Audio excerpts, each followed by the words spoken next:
எல்லாருக்கும் வணக்கம். நான் உங்களோட ஸ்ரீதர். 100 டேஸ் இந்த ஃபார்ம் vlog சீரீஸில் இன்றைக்கி நாள் 80. இன்றைக்கி எனக்கு தெரிஞ்சவங்களோட தோட்டத்துக்கு போயிருந்தேன். அவங்களோட தோட்டத்தில் வேர்க்கடலை போட்டிருந்தாங்க. அந்த வேர்க்கடலை இன்றைக்கி பிடுங்குறாங்க. அதோட கொடியெல்லாம் இருக்குது, வேணும்னா எடுத்துகிட்டு போங்க அப்படின்னு சொல்லியிருந்தாங்க. அது எடுத்துகிட்டு வர்றதுக்காக அவங்களோட தோட்டத்துக்கு இன்றைக்கி போயிருக்கோம். அவங்க தோட்டத்துக்கு பக்கத்தில் இருந்த மாந்தோப்பை பசங்க சுற்றி பார்த்துட்டு ஜாலியாக என்ஜாய் பண்ணிகிட்டு இருந்தாங்க.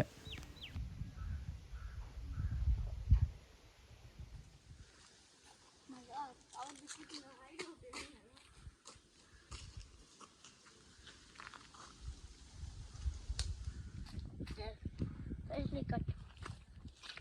Like few minutes ago.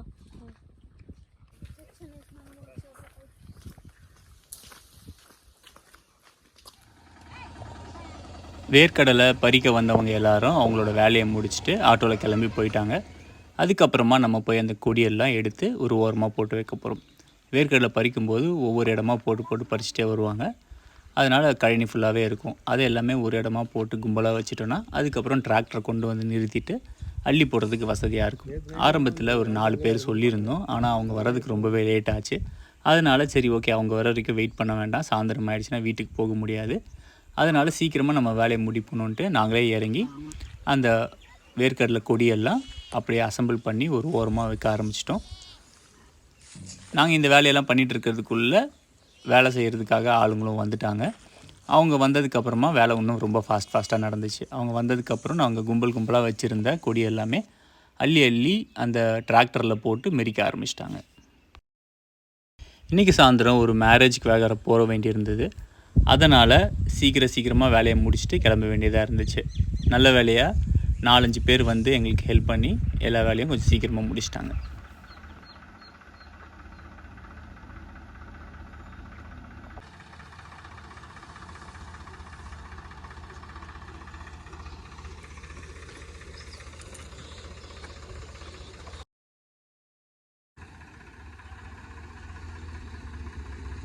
ஆளுங்க வந்ததே ஒரு 5:15க்கு தான் வந்தாங்க.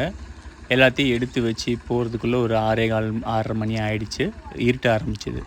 அதனால் டிராக்டர் டிரைவர் என்ன சொன்னார்னா, இன்றைக்கி வேண்டாம், நைட்டு வந்து போயிட்டு திரும்பி வரணும், கஷ்டமாக இருக்கும், அதனால் நாங்கள் காலையில் விடிஞ்ச உடனே வந்துடுறோம் அப்படின்னு சொன்னாங்க. சரி ஓகே, வண்டியில் ஏற்றினா போதும், ஏன்னா மழை வந்து நனைஞ்சிருச்சுன்னா எல்லாம் வீணாகிடும், அதனால் வண்டியில் ஏற்றி வச்சுட்டு மழை வந்தால் ஒரு தார்பாய் போட்டு வச்சுருங்கன்னு சொல்லிட்டு வந்தோம். அவங்க அதே போல் எல்லாத்தையும் ஏற்றி முடித்து ஒரு ஓரமாகவே வச்சுட்டாங்க. மறுநாள் காலையில் எல்லாத்தையும் ஏற்றி கொண்டு வந்து நம்மளோட கழனியில் வந்து இறக்கிட்டாங்க.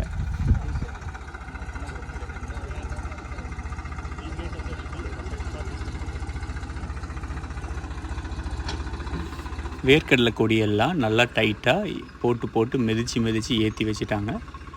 யூஸ்வலாக என்ன பண்ணுவோன்னா, இந்த மாதிரி டிப்பரில் கொண்டு வந்தோன்னா அப்படியே தூக்கி நாட்டிட்டு இழுத்துட்டா வேலை முடிஞ்சிடும். ஆனால் வேர்க்கடலை கொடி அந்த மாதிரி இல்லை, கொஞ்சம் மாட்டிக்கிச்சு. அந்த சைடில் இருந்த கொம்புலெல்லாம் நல்லா டைட்டாக இருந்ததுனால டிப்பரை தூக்கி சாய்க்க முடியல. அதனால் கொஞ்சமாக தான் இழுத்து கீழே போட வேண்டியதாக போச்சு. இதுவும் ஒரு பெரிய வேலையாகவே இருந்துச்சு. ஈஸியாக சாய்ச்சிடலாம்னு நினச்சா அந்த மாதிரி முடியல, கொஞ்சமாக எடுத்து போடுற மாதிரி ஆகிடுச்சு.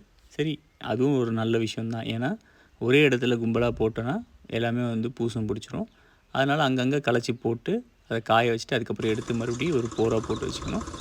அதனால் இந்த மாதிரி ஒரே இடத்துல போட முடியாமல் போனதுனால ஒவ்வொரு இடமா டிராக்டர் நிறுத்தி கொஞ்சமாக அப்படியே இறக்கி போட்டே போனாங்க. அவங்க எல்லாமே அந்த மாதிரி போட்டு வரும்போது நான் பின்னாடி இருந்து அந்த கொடியை எல்லாமே கொஞ்சமாக களைச்சி அப்படியே பரப்பின மாதிரி போட்டு வந்துட்டேன்.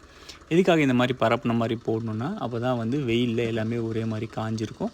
எவ்வளோக்கு நல்லா காஞ்சிருக்கோ அந்த அளவுக்கு ரொம்ப நாளைக்கு கெடாமல் இருக்கும். அதே நம்ம ரொம்ப ஈரம் ஜாஸ்தியாக இருக்கும்போது நம்ம அப்படியே போர் மாதிரி போட்டு வச்சோன்னா உள்ளே எல்லாமே பூசணம் பிடிச்சிரும், எல்லாம் வேஸ்ட்டாக தான் போயிடும்.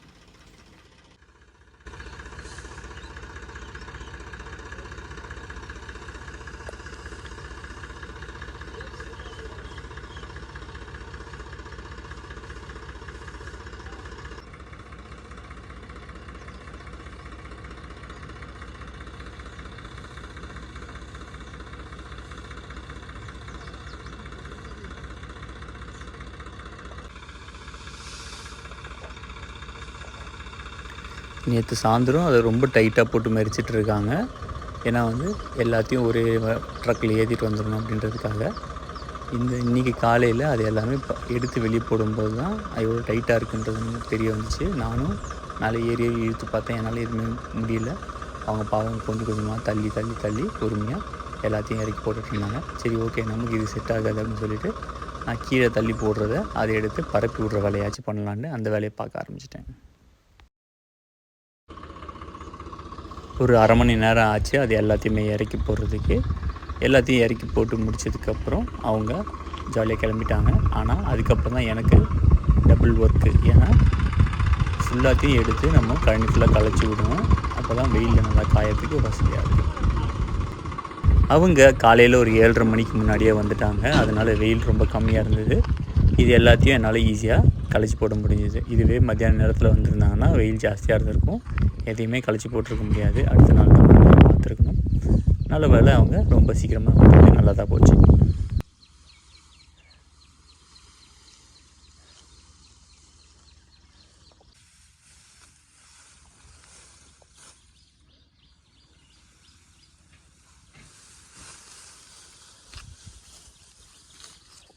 இது களைச்சி போடுறது பெரிய விஷயம் கிடையாது. சாயந்தரம் நேரமாக இதை மறுபடியும் எல்லாமே கலெக்ட் பண்ணி ஒரு போராக போட்டு வைக்கணும். அது இன்னும் டைம் எடுக்கும். பார்ப்போம் இன்றைக்கி ஒரு நாளில் காயுதா இல்லை 2 நாள் ஆகுமான்னு. வெயிலுக்கு முன்னாடி எல்லாத்தையும் களைச்சி போட்டுட்டு அதுலேருந்து கொஞ்சமாக கொடியை நம்மளோட ஆடு, முயல், மாடு எல்லாத்துக்குமே கட்டி எடுத்துகிட்டு நான் வீட்டுக்கு வந்துட்டேன். வீட்டுக்கு வந்ததுக்கப்புறம் முதல்ல ஆடுங்களுக்கு தான் அந்த கொடிங்களை கொடுத்தேன். ஏன்னா நேற்று சாயந்தரம் வெளியே போயிட்டதுனால ஆடுங்களை மேய்ச்சல் பண்ணுறதுக்கு வாய்ப்பு இல்லாமல் இருந்துச்சு. சைலேஜ் மட்டும் சாப்பிட்டுட்டு இருந்தாங்க. அதனால் காலையிலேயே நம்ம கொஞ்சமாக கொடியும் கொடுத்தாச்சு. இந்த ஆடுங்களுக்கு வேர்க்கடலை கொடி சாப்பிட்டு பழக்கம் இல்லை. இப்போ தான் முதல் முறை ட்ரை பண்ணுறாங்கன்னு நினைக்கிறேன். அதனால் அந்தளவுக்கு விருப்பமாக சாப்பிடல. கொஞ்சம் பசியாச்சுன்னா நல்லா சாப்பிட ஆரம்பிச்சுவாங்க. பார்ப்போம், போக போக எல்லாம் சரியாயிடும். என்னோடய முயல்கள் வேர்க்கடலை கொடியை ரொம்ப ஜாஸ்தியாகவே விரும்பி சாப்பிடும். அதுங்களுக்கு நான் நிறைய முறை இது மாதிரி கொடுத்துருக்குறேன்.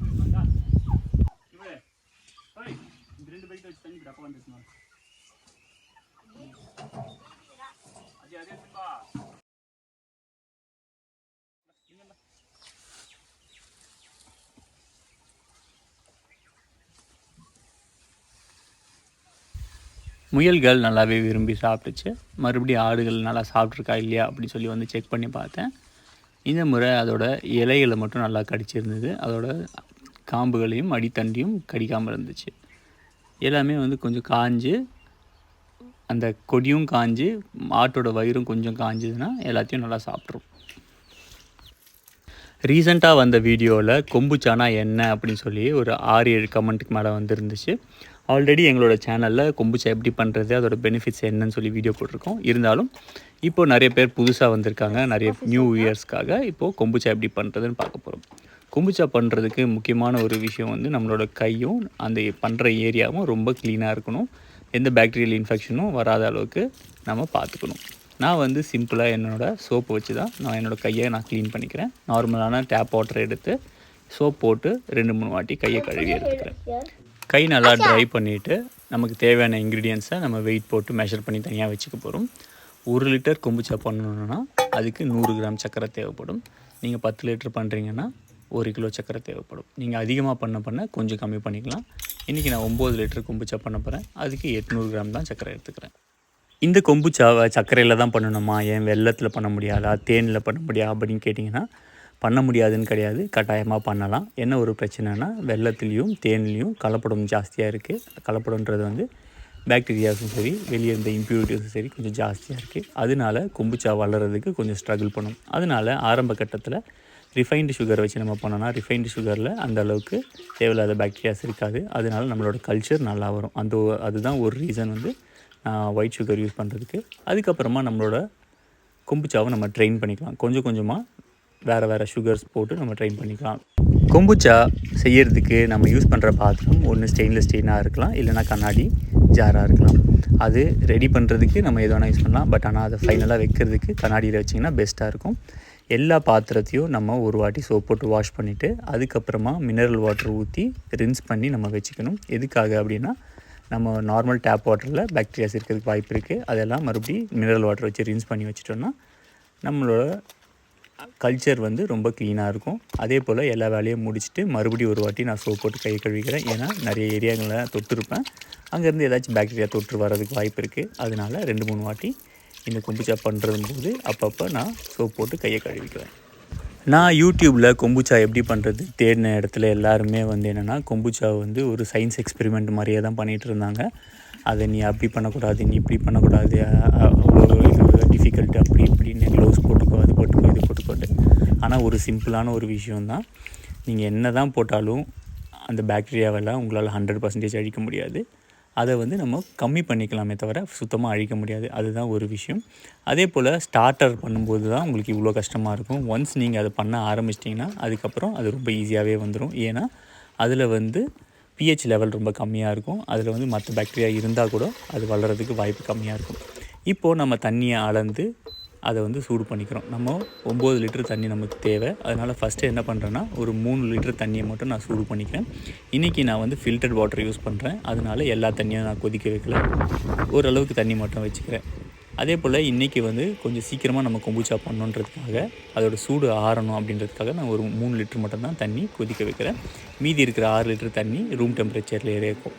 கடைசியில் எல்லாமே டீ ரெடி பண்ணி வைத்ததுக்கப்புறம் இந்த 6 லிட்டர் தண்ணி எடுத்து அந்த 3 லிட்டர் கொதித்த தண்ணி கூட ஊற்றினோன்னா டெம்பரேச்சர் வந்து கரெக்டாக இருக்கும். அதை நம்ம உடனே கொம்புச்சா ரெடி பண்ணலாம். நான் பண்ணுற பாத்திரம் எல்லாத்தையுமே ஒரு வாட்டி அந்த கொம்புச்சாவை ஊற்றி ஒரு வாட்டி நல்லா ரின்ஸ் பண்ணி எடுத்துக்குவேன். ஏன் அப்படின்னா நம்ம டேப் வாட்டரில் வாஷ் பண்ணி வச்சுருந்தோன்னா அதில் மற்ற பாக்டீரியா இருக்கிறதுக்கு வாய்ப்பு இருக்குது. அதனால் வாஷ் பண்ணி வச்சுட்டு நம்ம ஃபில் பண்ணுறதுக்கு முன்னாடி ஒரு வாட்டி அந்த கொம்புச்சாவே ஊற்றி நல்லா க்ளீன் பண்ணிவிட்டு ஒரு வாட்டிக்கு 2 வாட்டி கூட நீங்கள் க்ளீன் பண்ணி வச்சுக்கலாம். இந்த மாதிரி பண்ணோன்னா அந்த கொம்புச்சா ஸ்பாயில் ஆகிறத நம்ம ஈஸியாக தடுக்க முடியும்.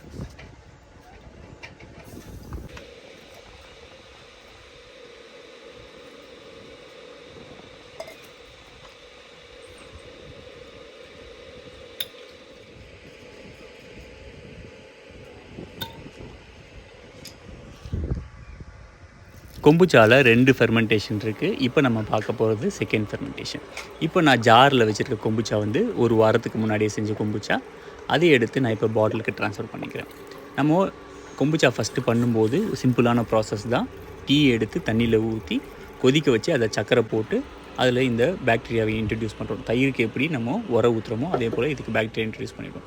அது 4 நாள்லேருந்து 7 நாளைக்குள்ளே ரெடி ஆகிடும். அதை எடுத்து மறுபடியும் நம்ம ஒரு பாட்டிலில் ஊற்றி காற்று போகாமல் அடைச்சி வச்சா அது வந்து நல்லா ஃபிஸியாக வந்துடும். ஃபிஸின்றது என்னென்னா நம்ம இப்போது கடையில் ஒரு கோலா வாங்குகிறோன்னா அது எப்படி முட்டையாக வருது பார்த்திங்களா, அதே போல் நாக்கில் பட்டுச்சுன்னா சிறுன்னு ஒரு சத்தம் மாதிரி இருக்குது பார்த்திங்களா, அந்த விறுவிறுப்பு அது எல்லாமே வந்து நேச்சுரலாகவே நம்மளால் பண்ண முடியும். இன்றைக்கி வந்து நம்ம கொம்புச்சா செகண்ட் ஃபெர்மெண்டேஷன் என்ன பண்ண போகிறோம்னா மாங்காய் வச்சு ஃபெர்மெண்டேஷன் பண்ண போகிறோம். இந்த ஃபெர்மெண்டேஷனில் நம்ம ஃப்ளேவர் தான் கொண்டு வர போகிறோம். அதோட சத்து எல்லாமே நம்ம கொண்டு வர போகிறது கிடையாது. அதனால் எந்த ஃப்ரூட் நீங்கள் யூஸ் பண்ணாலும் கம்மியான குவான்டிட்டி நீங்கள் போட்டிங்கனாலே அந்த ஃப்ரூட்டோட ஃப்ளேவர் அப்படியே அதை குடிக்கும்போது, இப்போ நம்ம மாங்காய் போட்டோன்னா மாங்காய் ஜூஸ் மாதிரியே இருக்கும், இப்போ ஆப்பிள் போட்டோன்னா ஆப்பிள் ஜூஸ் மாதிரி இருக்கும். ஸோ அந்த மாதிரி ஃப்ளேவர் தான் நம்ம என்ஹான்ஸ் பண்ண போகிறோம். நம்ம ஃபஸ்ட்டு ஃபெர்மெண்டேஷன் பண்ணும்போது தான் ரொம்ப க்ளீனாக இருக்கணும். செகண்ட் ஃபெர்மெண்டேஷனுக்கு என்ன பிரச்சனை இருந்தாலும் அந்த அளவுக்கு பிரச்சனை வராது. ஏன் அப்படின்னா ஃபெர்மெண்டேஷன் நடந்ததுக்கப்புறமா அதோட pH லெவல் வந்து ரொம்ப கம்மியாக இருக்கும். அதனால அதில் வேறு எந்த பாக்டீரியாவிலும் வாழ முடியாது. இப்போ நம்ம மாங்காயோ இல்லை வந்து ஆப்பிளோ எங்கேயோ இருந்து வாங்கிட்டு வரோம் அப்படின்னா அது கண்டிப்பாக வேறு பாக்டீரியாஸ் இருக்கும்.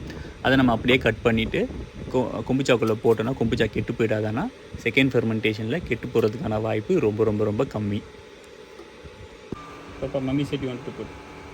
Eat will be good. She wanted to put in the kombucha, not in mouth.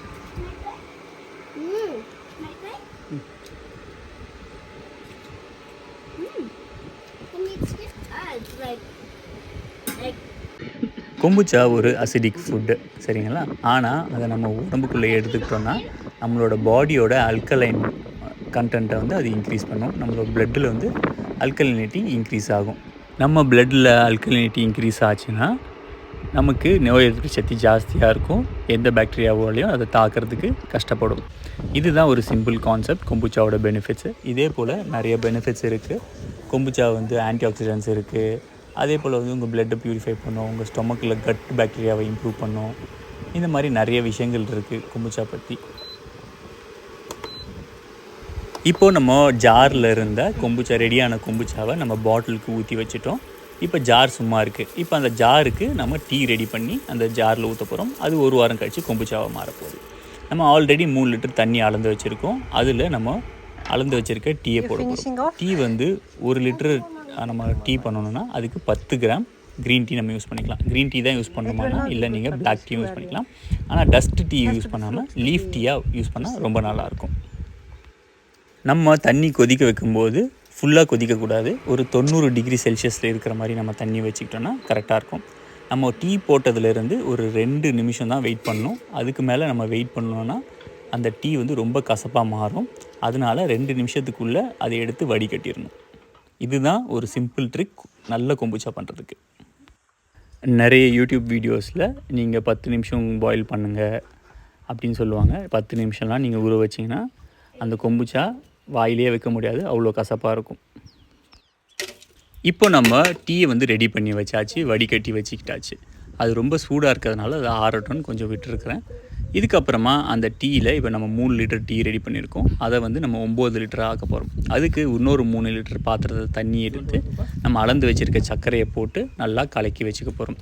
சர்க்கரை நல்லா கரைஞ்சதுக்கப்புறம் கடைசியில் அந்த டீயை எடுத்து ஊற்றிட்டு 6 லிட்டர் தண்ணியும் மொத்தமாக உள்ளே ஊற்றிட போகிறோம். இந்த மாதிரி நம்ம பண்ணும்போது என்ன ஆகுதுன்னா 3 லிட்டர் சுட சுட இருக்கிற டீ வந்து 6 லிட்டர் தண்ணி ஊற்றும் போது கரெக்டாக ரூம் டெம்பரேச்சருக்கு வந்துடும். அதை வந்து நம்ம உடனே கொம்புச்சா பண்ணுறதுக்கு யூஸ் பண்ணிக்கலாம். அப்படி இல்லை நீங்கள் எல்லா தண்ணியுமே நீங்கள் கொதிக்க வச்சு பண்ண போகிறீங்க அப்படின்னா ஒரு அரை மணி நேரம் இல்லை 1 மணி நேரம் விட்டு நல்லா ரூம் டெம்பரேச்சருக்கு தண்ணி வந்ததுக்கப்புறமா அதை எடுத்து நம்ம கொம்புச்சா ஸ்கூபியில் இன்ட்ரடியூஸ் பண்ண போகிறோம். இப்போ நீங்கள் பார்த்தீங்கன்னா நான் சர்க்கரை வந்து போட்டுக்கிறேன். சர்க்கரையை போட்டு நல்லா கலக்கி எடுத்துகிட்டு எப்பயுமே அதை வந்து ஃபில்டர் பண்ணிக்கிறது ரொம்ப நல்லது. ஏன்னா ஒவ்வொரு மேனுஃபேக்சரை பொறுத்து மாறும். ஒரு சில நேரத்தில் சர்க்கரையில் சின்ன சின்ன பிளாஸ்டிக்ஸ் எல்லாமே இருக்கும். அதனால எப்பயுமே வந்து அதை வடிகட்டி எடுத்துக்கோங்க. இப்போது நான் சர்க்கரை தண்ணி போட்டுட்டு அதில் வந்து நான் டீ சுட சுட இருக்கிற டீயை எடுத்து உள்ளே ஊற்றிடுறேன். இப்போ நம்ம ஃப்ரெஷ்ஷாக ப்ரிப்பேர் பண்ண டீ கொஞ்சம் செட்டில் ஆகட்டும், அதை ஓரமாக வச்சிடலாம். இப்போ ஆல்ரெடி நம்ம கொம்புச்சா ஜாரில் கொம்புச்சா ரொம்ப கம்மியாகிடுச்சு. ஃபுல் அண்ட் ஃபுல் எல்லா கொம்புச்சா அது எடுத்துடக்கூடாது. கொஞ்சம் வந்து நம்ம அப்படியே வச்சுக்கணும். அப்போ தான் அடுத்த பேட்ச் பண்ணுறதுக்கு வசதியாக இருக்கும். இப்போ எப்படி நம்ம தயிர் பண்ணும்போது பழைய உரமோர் எடுத்து அதில் ஊற்றுவோம் பார்த்தீங்களா, அந்த மாதிரி ஊற்றுறதுக்கு இந்த லிக்விட் கண்டிப்பாக தேவைப்படும். இப்போது நம்ம எந்த பாத்திரத்தில் யூஸ் பண்ண போகிறோமோ அந்த பாத்திரத்தை ஃபஸ்ட்டு கொம்புச்சா ஊற்றி கை கழுவிக்கணும். அதே போல் உங்களோட கையிலையும் நீங்கள் கொம்புச்சா ஊற்றி நல்லா கழுவிக்கணும். ஏன் அப்படின்னா நீங்கள் வெறும் கையாலேயே அந்த ஸ்கூபியை தொடலாம், ஒன்றும் பண்ணாது. ஆனால் கை க்ளீனாக இருக்கணும். இல்லைனா நீங்கள் ஒரு க்ளீனான கரண்டி யூஸ் பண்ணிக்கணும்.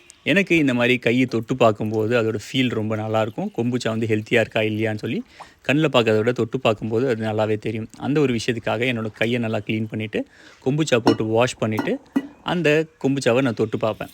ஸோ இந்த மாதிரி நம்ம பண்ணிவிட்டு அதுக்கப்புறம் அந்த கிளாஸ் ஜாரை வந்து நம்ம நார்மலாக ஒரு சோப் வாட்டர் கூட போட அவசியம் கிடையாது. ஏன்னா ஆல்ரெடி அதில் அசிடிட்டி இருக்கிறதுனால வேறு எந்த பாக்டீரியாவும் வளர்கிறதுக்கு வாய்ப்பு கிடையாது. வெறும் அந்த தூசு எல்லாமே போகிறதுக்காக வெறும் தண்ணி ஊற்றி அதை க்ளீன் பண்ணி வச்சுருவேன்.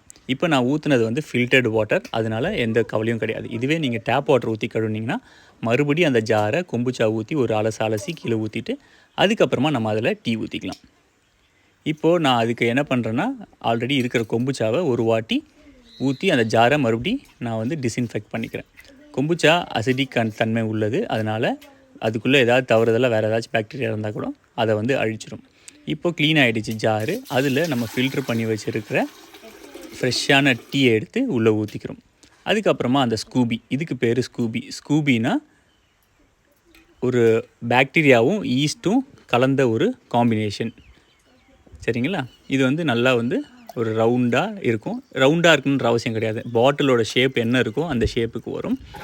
அதனால இப்போ அதை எடுத்து உள்ளே போட்டுட்டு கொஞ்சம் ஸ்டார்டர் டீ வந்து ஊற்றணும். ஸ்டார்டர் டீன்றது வந்து ஆல்ரெடி ரெடி பண்ணி வச்சுருக்க கொம்புச்சா இருக்குது பார்த்தீங்களா, அதை வந்து நம்ம தாராளமாக ஊற்றணும். எதுக்காக அப்படி ஊற்றுறோன்னா அது ஊற்றும்போது அந்த நம்ம ரெடி பண்ணி வச்சுருக்க டீயோட pH வந்து ரொம்ப கம்மியாகும். அந்த மாதிரி pH கம்மியானால் தான் வேறு எந்த பாக்டீரியாவும் அட்டாக் பண்ணாது. அதுவே வந்து வெறுமை இந்த ஸ்கூபியை மட்டும் நம்ம போட்டுட்டு டீ ரெடி பண்ணோன்னா நமக்கு வந்து கொம்புச்சா சரியாக வராது. அதோட pH லெவல் கரெக்டாக இருந்தால் மட்டும்தான் கொம்புச்சா நல்லா ரெடி ஆகும். அதுக்காக ஃபஸ்ட்டு டைம் பண்ணும்போது நீங்கள் நிறைய ஸ்டார்டர் டீ உள்ளே ஊற்ற வேண்டியதாக இருக்கும். நான் ஸ்டார்டர் டீன்னு மென்ஷன் பண்ணுறது ஆல்ரெடி ரெடி பண்ணி வச்சுருக்க கொம்புச்சாங்க. இப்போது நம்ம 2வது ஜாரை அதே போல் க்ளீன் பண்ணி கொம்புச்சா ஊற்றி கொஞ்சமாக வாஷ் பண்ணி ரெடி பண்ணி வச்சுக்கிறோம். இப்போ பார்த்திங்கன்னா தெரியும், இது வந்து பழைய கொம்புச்சாவை வந்து நான் ஊற்றி ஜாரை நல்லா குலுக்கி அதில் ஏதாச்சும் தவறுதலாக இருந்தால் பாக்டீரியா இருந்தால் அதை அழிக்கிறதுக்காக யூஸ் பண்ணிக்கிறேன். அதுக்கப்புறமா நான் அந்த ஸ்கூபி எடுத்து உள்ளே போட்டுட்டு மீதி இருக்கிற கொம்புச்சாவையும் நான் உள்ளே போட போகிறேன். ஒவ்வொரு வாட்டி நான் ஸ்கூபியை கையில் தொடும்போதும் என்னோடய கையை வந்து நான் ஆல்ரெடி ரெடியாக இருக்கிற கொம்புச்சா வச்சு கழுவிக்கிறேன். ஏன்னா நமக்கு தெரிஞ்சோ தெரியாமலோ பல இடத்த நம்ம வந்து தொடுவோம். அங்கே இருக்க பாக்டீரியாஸ் வந்து இந்த ஸ்கூபி கூட இன்ட்ரடியூஸ் ஆகிடக்கூடாது அப்படின்றதுக்காக நான் ரொம்ப கேர்ஃபுல்லாக இருக்கிறேன். இப்போது இந்த மாதிரி ஸ்கூபிஸ் வந்து ஒவ்வொரு வாரமும் ஒவ்வொரு புது புது தோசை லேயர் மாதிரி மேலே ஒரு தோசையாக வந்துகிட்டே இருக்கும். அடியில் இருக்கிற லேயர் எல்லாமே நமக்கு தேவை கிடையாது. மேலே ஃப்ரெஷ்ஷாக இருக்க லேயர் மட்டும் நம்ம எடுத்து போட்டாலே கொம்புச்சா நல்லா க்ளீனாக நல்லா வரும். அதனால் நான் கீழே இருக்க லேயர் எல்லாம் வச்சுட்டு மேலே இருக்க லேயர் மட்டும் எடுத்துகிட்டு நான் போட்டுக்கிறேன். இதுதான் ஸ்கூபியை ஃபஸ்ட்டு போட்டுட்டு அதுக்கப்புறம் நான் ஸ்டார்டர் லிக்விட் ஃபஸ்ட்டு ஊற்றிக்கிறேன். நான் இந்த லிக்விட் வந்து நீங்கள் 1 லிட்டர் ஃபஸ்ட்டு டைம் பண்ணும்போது ஒரு 200-300 ml நீங்கள் ஊற்றுனீங்கன்னா உங்களுக்கு வந்து கொம்புச்சா சூப்பராக ரெடி ஆகும். நம்மளுக்கு அடிக்கடி இந்த மாதிரி நிறைய ப்ராக்டிஸ் பண்ணியிருக்கிறேன் அப்படின்றதுனால அந்த கொம்புச்சா ஸ்டார்டர் டீ வந்து கொஞ்சம் கம்மியாக ஊற்றினாலே எனக்கு ஒன்றும் பிரச்சனை கிடையாது. நீங்கள் கொம்புச்சா ஸ்டார்டர் டீ ரொம்ப ஜாஸ்தியாக ஊற்றிட்டிங்கன்னா ரொம்ப சீக்கிரமாக கொம்புச்சா ரெடி ஆகிடும். கம்மியாக ஊற்றிங்கன்னா லேட் ஆகும், ஸ்பாயில் ஆகிறதுக்கு வாய்ப்பு நிறைய இருக்குது. இப்போது நம்ம மீதி இருக்கிற ரெடி பண்ணி வச்சுருக்கிற ப்ரூ பண்ணி வச்சுருக்க டீ எடுத்து இந்த கொம்புச்சா ஜாரில் ஊற்ற போகிறோம். நமக்கு தேவையான அளவுக்கு நம்ம ஊற்றிக்கலாம். நம்ம வந்து ஸ்டார்டிங் பண்ணும்போது 1 லிட்டர்லேருந்து ஸ்டார்ட் பண்ணிக்கோங்க. அதுக்கப்புறமா உங்களோட கன்சப்ஷன் பொறுத்து 2 லிட்டர் 3 லிட்டர் 5 லிட்டர் அந்த மாதிரி நீங்கள் பண்ணிக்கலாம். இன்றைக்கி மொத்தமாக நம்ம 9 லிட்டர் பண்ணுறோம். ஒவ்வொரு ஜார்லையும் 4.5 லிட்டர். இந்த ஜார் வந்து டீ கடையில் பிஸ்கெட் விற்பாங்க பார்த்தீங்களா, அந்த ஜார் தான் நான் வாங்கியிருக்கேன். ஒரு ஜார் வந்து 300 ரூபான்னு சொல்லி கடையில் சொல்லி ஆர்டர் கொடுத்து வாங்கி நான் யூஸ் பண்ணியிருக்கேன். ஏன்னா எல்லா கடையிலையும் இது கிடைக்காது. நம்ம சொல்லி வச்சோன்னா வாங்கி தருவாங்க. ஒரு கொம்புச்சாவில் நம்ம மாங்காய் போட்டு ஃப்ளேவர் பண்ணியிருக்கோம். இப்போ 2வது கொம்புச்சாவில் வந்து நம்ம என்ன பண்ணுறோன்னா லெமன் கிராஸ் போட்டு ஃப்ளேவர் பண்ண போகிறோம். சும்மா ஒரு 4 கிராஸ் எடுத்து ஒரு முடிச்சை போட்டு உள்ளே சொருகி அப்படியே வச்சிடணும். இது ஒரு நாள் 24 மணி நேரம் கழித்து பார்த்தோன்னா அதோடய ஃப்ளேவர் சூப்பராக இறங்கியிருக்கும். அதே போல் முட்டையாக இருக்கும். இந்த கொம்புச்சாவை நாளைக்கு நம்ம டேஸ்ட் பண்ணலாம். அது வரைக்கும் எல்லாருக்கும் பாய்.